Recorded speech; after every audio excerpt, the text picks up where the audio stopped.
Here is the legend of Branwen, which I'd like you to read today. I'll read it first for you, and then I'd like you to have a look at the questions. I want you to go then back through the text, look for the answer, use a colour pencil or felt pen, and highlight where the answers are. And then on the answer sheet for your group, you can then write the answers or match whatever it says on the sheet. Okay, here we go. This is an old Welsh legend. It's going back now, well over 1,000 years. In fact, probably even longer than that. It's going back to the Dark Ages. It's the story from the Mabinogion. Many years ago, an enormous man called Bendigeidfran was the king of the Isle of Britain. Bendigeidfran was a giant. One day from Harlech, Bendigeidfran saw 13 small ships sailing across the sea. It was Matholwch, the king of Ireland, who was crossing the sea to ask for Bendigeidfran's permission to marry his beautiful sister, Branwen. Her hair was long and as black as the night, and her lips were like red roses. All of the Irishmen came into the magnificent court at Harlech, and a great feast was enjoyed. Fortunately, Branwen agreed to marry Matholwch, but unfortunately, there was one person who was very unhappy about this. He was Efnisien, who was Branwen and Bendigeidfran's nasty half-brother. Now, whilst everyone else was enjoying the wedding feast, Efnisien, who was very angry, cut off the ears, tails and jaws of Matholwch's beautiful white horses. Matholwch and his men were furious. Bendigeidfran hoped Matholwch would forgive Efnisien and gave him some new horses, gold jewellery and a magic cauldron. The cauldron was very special as it could give life to a person who had died. The next morning, Matholwch and his men and Branwen sailed back to Ireland. They lived happily there for 1 year, and they had a son called Gwern. One day, the people of Ireland decided that Branwen should be punished as revenge for what Efnisien had done to Matholwch's horses. Her punishment was to send her to the kitchen to work. The baker would shout at her, the butcher struck her, and all the other servants would make fun of her. Her life was wretched. Her only friend was a tiny starling who came onto the windowsill daily. First, Branwen taught the starling to talk to her. Then she told her sad tale to the little bird, and finally she wrote a letter and tied it to the bird's leg, telling it to fly with a message to a huge giant in Wales.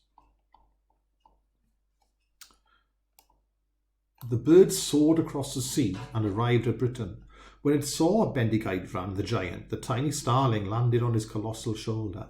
After reading the letter and hearing about Branwen's punishment, Bendigeidfran was furious. He decided to prepare his men and his ships and to go and rescue the beautiful Branwen. He strode across the sea.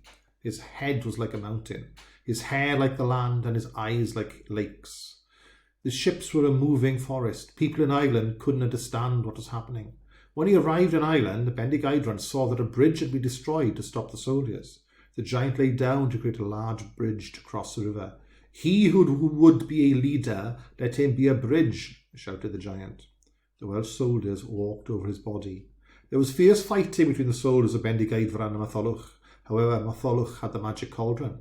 Every time an Irish soldier was killed, they were thrown into the cauldron and came back to life. Efnisien tried to break the cauldron, but he and Bendigeidfran were both killed.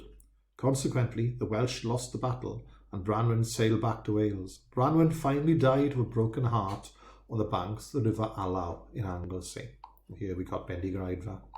Okay, have a look at this again now. Read it yourselves. Have a look at the questions. Show you quickly what they look like. So there we are. We got some of the questions here. Okay. And if we go looking at the 3 sheets, you'll see what you've got to do. So some of the questions, for instance, would be, who's the King of Britain? Tick one correct answer. You've got a choice of 3 here. Why did Matholwch come to see Bendigeidfran? You need to answer that in a sentence. Complete the sentence with the missing words. Efnisien cut off the something, something and something of Matholwch's beautiful white horses. Number 4, explain how Matholwch forgave Efnisien. Well, you've got to read now, answer the question and say why. Okay. Then connect the characters with the descriptions. So you go through the characters' names, draw a coloured line if you can, please. Makes it easier to see what you're doing. To the description that matches them best. 6, who's nasty towards Branwen in the kitchen? Again, choose one. So you've got to read what it says here, and you've got to have read the passage. And then the second part then, On the next page, order these events from 1 to 5. So number 1 is the first event, number 5 is the last event, okay? So there's sheets there for green, blue and yellow groups, group mailing hefyd. Okay, have a go at this, see how you get on.